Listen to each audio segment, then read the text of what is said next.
Hello everyone, હું H K Barad cooking ચેનલમાંથી બોલું છું. આજે આપણે બનાવીશું ટામેટા કેચઅપ. ટામેટા કેચઅપ બનાવવાનું છે. સરસ લાલ મસ્ત એવા ટામેટા લીધા છે. હવે તેને કટિંગ કરીશું. આ રીતે ટામેટા કટિંગ કરીને ધોઈને તૈયાર કરી દીધા છે. હવે તેને ટામેટા કટિંગ કરીને તૈયાર રાખ્યા ધોઈને. હવે તેમાં આદું એડ કરીશું, લસણ પણ એડ કરીશું, ડુંગળી એડ કરીશું, બીટ પણ એડ કરીશું.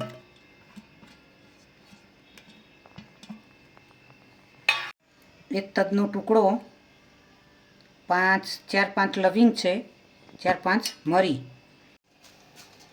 લાલ મરચાં પણ એડ કરીશું. ગેસ પર મૂકીશું બાફવા માટે. ભાગનો ગ્લાસ પાણી એડ કરીશું. 20 મિનિટ બફાવા દઈશું. 20 મિનિટ સુધી બફાવા દીધું. તેમાંથી લવિંગ, મરી અને તજ બહાર કાઢી લેવાના છે. હવે તેને ઠંડુ થવા દઈશું.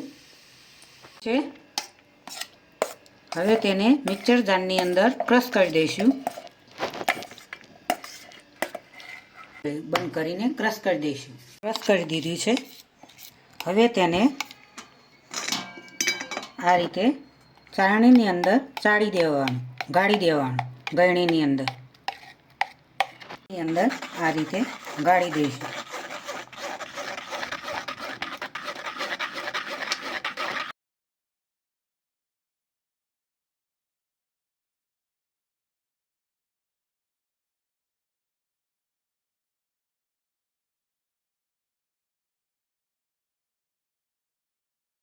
ટામેટાની પ્યુરી તૈયાર થઈ ગઈ છે. હવે તેને ગરમ કરવા મૂકીશું. 2 ચમચી મીઠું, કશ્મીરી મરચું 2 ચમચી હલાવીશું. 200 ગ્રામ ખોડ લીધી છે.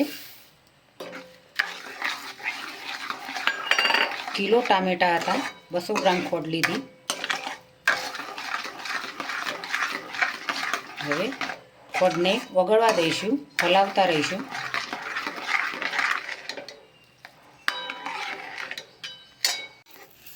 ખોડ એડ કરીશું અડધી વાટકી.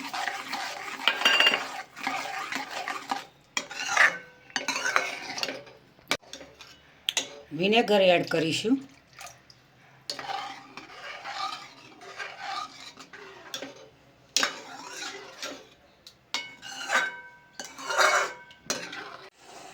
વિનેગર એડ કરવાથી લાંબા સમય સુધી તમે રાખી શકો છો. ટામેટા કેચઅપને 12 મહિના સુધી, 6 મહિના સુધી પણ તમે ખાઈ શકો છો. બગડતું નથી.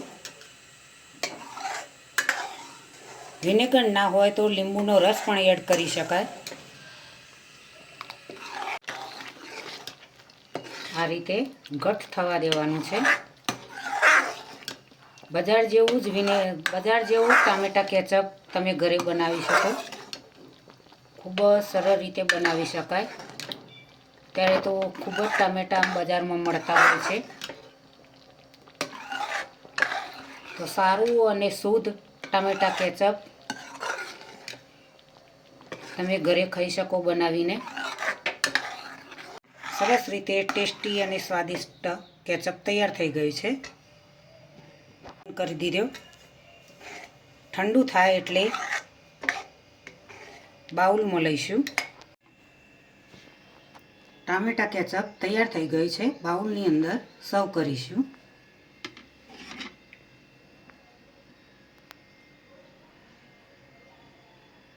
ટેસ્ટી એવો ટામેટા કેચઅપ બન્યો છે. સરળ રીતે, સરળતાથી, ખૂબ જ મસ્ત મજાથી ટામેટા કેચઅપ બનાવે છે. તેને તમે રોટલી સાથે પણ ખાઈ શકો. એક રીતે તમે ટામેટા કેચઅપને ખાઈ શકો છો. તેને ભેળ સાથે પણ ટામેટા કેચઅપ ખાઈ શકો. કોઈ વાનગી બનાવવી હોય તો પણ તમે ટામેટા કેચઅપનો ઉપયોગ કરી શકો. આ રીતે ખૂબ જ સહેલાઈથી તમે ઘરે ટામેટા કેચઅપ બનાવી શકો છો મિત્રો. ખૂબ જ સરળ રીતે બને છે, આસાનીથી બને છે. દરેકને ખૂબ ટામેટા કેચઅપ ભાવતો હોય છે. બજાર જેવો તમે ઘરે બનાવી શકો છો મિત્રો. સારો અને શુદ્ધ એવો ઘરે ટામેટા કેચઅપ બનાવીને ખાઈ શકાય. બજાર કરતાં પણ ટેસ્ટી ટામેટા કેચઅપ તમે ઘરે બનાવી શકો છો મિત્રો. તમે જોઈ શકો છો આજની રેસીપી મારી ટામેટા કેચઅપ છે. તમને જરૂરથી મારી રેસીપી ગમશે. મારી ચેનલને સબસ્ક્રાઈબ કરજો, મારા વિડીયોને લાઈક કરજો, શેર કરજો. બને તો તમારા મિત્રો સુધી મારી રેસીપીને પહોંચતી કરજો. કોમેન્ટના 2 બટન જરૂરથી દબાવજો. બાય. આ રીતે તમે કાચની બોટલની અંદર ભરીને ફ્રીજની અંદર મૂકી શકો છો.